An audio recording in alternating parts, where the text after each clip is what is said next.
हम अल्लाह वाले होते हैं उनमें भी अपने नफ्स को खड़ा करके रखते हैं। जो काम अल्लाह के लिए, खैरात सदका हम अल्लाह के लिए कर रहे होते, खत्म शरीफ पढ़ाना है अल्लाह के लिए, कुर्बानी करने वाला मामला है अल्लाह के लिए, और उनमें भी अल्लाह नहीं होता। हम होते हैं, हमारी नात होती है, हमारी बिरादरी होती है, इलाके के लोग होते हैं। हम यहाँ हैं, रंगे अली कहाँ है? मौला अली का रंग ये है, अपनी जात को छोड़ और अल्लाह की तरफ देख। अल्लाह होना चाहिए, तेरी जात नहीं आगे होनी चाहिए। ये रंग होना चाहिए सीरत और किरदार के अंदर मौला अली का। फिर मैं मुख्तसर से करता हूँ।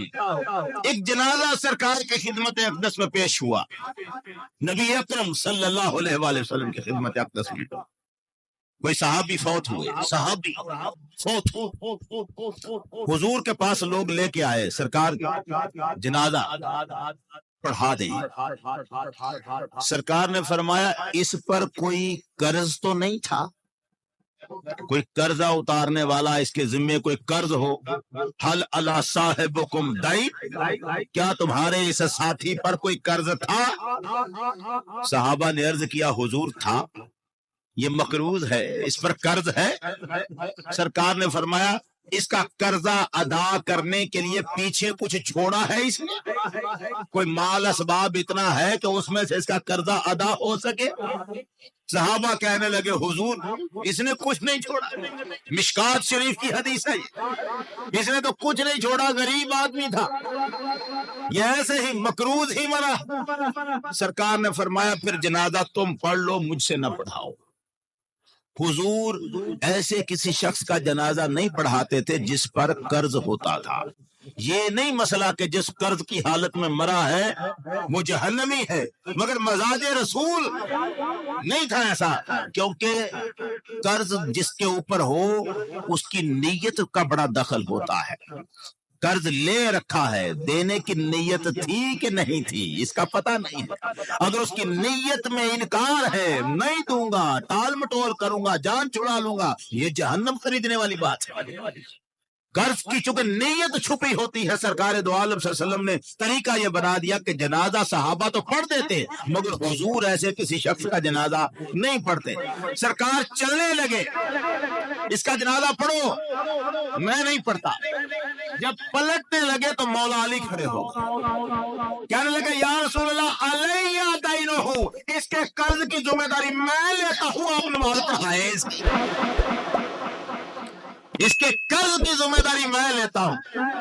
ये अंदाजा करें आप मौला अली का। अब मौला अली अमीर आदमी पैसे जाहरी के एतबार से नहीं है, जो कर्ज की जिम्मेदारी ले, करनी तो मजदूरी है, मजदूरी करके कर्जा उतारना है। फरमा रहे इसके कर्ज की जिम्मेदारी मैं लेता हूं, इसलिए कि एक बंदा इस सादत से महरूम हो जाए कि मुस्तफा उसका जनाजा ना पड़े, ये सादत मिलनी चाहिए। पर अर्ज किया हुजूर मैं इसका करता हूं। सरकार ने देखा, हुजूर आगे बढ़े, मुसल्ले पे आए, जनाजे की नमाज पढ़ाई।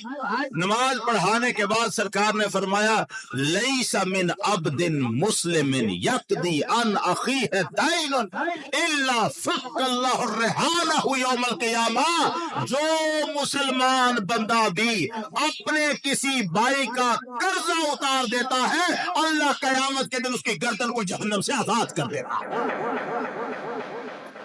ये फरमान जारी कर दिया, और मौला अली ने चूंकि जिम्मेदारी ली थी, आगे बढ़ के सरकार ने नमाज पढ़ा दी। लेकिन यहां से जाहिर क्या होता है, सीरत अली, आदत अली, मौला अली की आदत क्या है, लोगों के साथ हमदर्दी का ताल्लुक कितना है, खुदा तरसी कितनी। इसी खुदा तरसी के साथ अगला जोहर देखिए, खलीफा है। मैं जिंदगी के चंद पहलू, क्योंकि मेरी मंजिल थोड़ी सी आगे है, मुख्तसरन बयान कर रहा हूं। खलीफा वक्त हैं, बाजार में हैं, एक बंदे से खजूरें खरीदी, खजूरें खरीदी और खरीद कर कपड़े में बांध ली। खजूरें कपड़े में बांध कर वो गठड़ी अपने कंधे पे उठाई और चलने लगे। ہیں خلیفہ. گٹھڑی کھجوروں کی کندھے پر اٹھائی اور چلنے لگے. بندے دوڑ کے آگے ہوئے, جانتے تھے سرکار آگے ہوئے. یا امیر المومنین الا نحملہ عنک, کیا آپ اجازت نہیں دیتے کہ آپ کی طرف سے یہ گٹھڑی ہم اٹھا کے آپ کے گھر پہنچا دیں؟ سرکار نے فرمایا ابو العیال احق بحملہ, جو اپنے بچوں کے لیے کچھ لے کے جا رہا ہوتا ہے نا, اسی کا حق ہے کندھے پر بھی خود ہی اٹھا کے لے کے جائے. جب میں لے کے اپنے گھر والوں کے لیے جا رہا ہوں سامان تو میرا حق ہے. خلیفہ ہیں, چاہتے تو سارا بازار مت آتی میں, عادتیں ہی کمال ہیں. دکان پہ کسی پہ جاتے سامان لینے کے لیے, کوئی چیز کپڑا خریدنے کے لیے بھی اگر گئے ہیں تو پہلے دکاندار سے پوچھتے اتعرفونی, کیا مجھے جانتے ہو میں کون ہوں؟ اگر اگلا کہہ دیتا جانتا ہوں حضور, انت امیر المومنین, آپ خلیفہ ہیں ہمارے, آپ امیر المومنین ہیں, سرکار فرماتے ٹھیک, اللہ سلامت رکھے. اٹھ کے چلے جاتے, اس کی دکان سے کپڑا نہیں خریدتے جو آپ کو جانتا ہوتا تھا. وہاں ایسی دکان پہ جاتے جس سے پوچھتے جانتے ہو, وہ کہتا نہیں میں نہیں جانتا آپ کون ہے. فرماتے اچھا اب کپڑا دے. پھر اس ڈر سے کہ اگر یہ مجھے جانے گا میں خلیفہ ہوں تو ظاہر ہے کپڑے میں یا تو فری دینے کی کوشش کرے گا یا خاص رعایت میرے لیے کرے گا, اپنا نقصان کر لے گا. یہ اپنا نقصان نہ کرے اس لیے کسی جاننے والے کی دکان سے مولا علی کپڑا نہیں خریدا, یہ اپنا نقصان نہ کر. یہ انداز الگ ہے, کام اپنے خود کرنے ہیں, لوگوں سے محبت کرنی ہے. بازار میں چاپک ہاتھ میں پکڑا ہوا ہے اور لباس جناب کا اکثر یہ ہوتا تھا تہمت باندھا ہوا اور ایک چادر اوپر اوڑی ہوئی, یہ اکثر لباس تھا آپ کا. قمیض کم استعمال کیا کرتے تھے, چاپک ہاتھ میں رکھا ہوا ہے, بازار میں سے گزر رہے ہیں, دہائی دیتے جا رہے ہیں. لوگوں اللہ سے ڈرتے رہنا, اللہ سے ڈرتے رہنا. بازار میں بیٹھے ہو, تجارت کر رہے ہو, اللہ سے ڈرتے رہنا. دھوکہ نہ دینا, خیانت نہ کرنا, دہائیاں دے رہے. یہ سیرت ہے جناب علی المرتضیٰ. سخاوت کا سمندر ہے, علم کا جوہر ہے, ہمت اور طاقت کا مجسمہ ہے.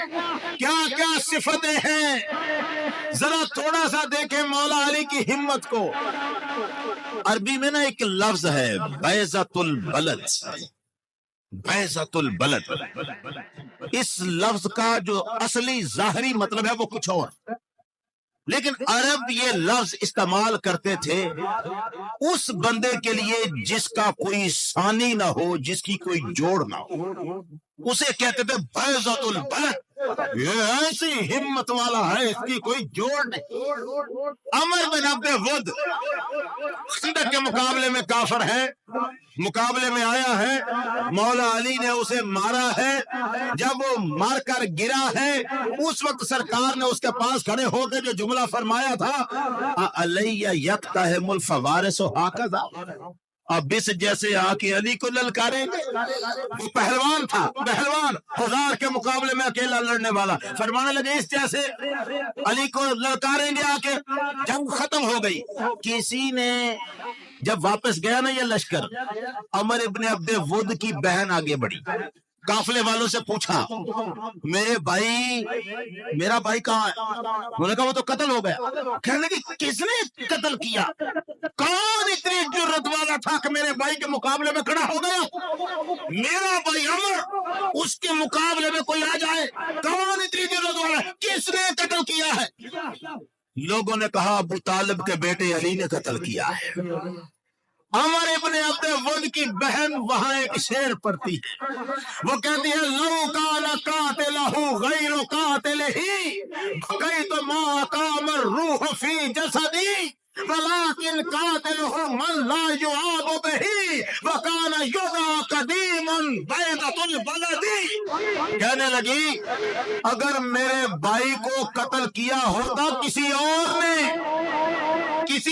نے, میں تب تک روتی رہتی جب تک میرے جسم میں جان باقی رہتی. میں روتی, اب مر جاتی رو رو کر.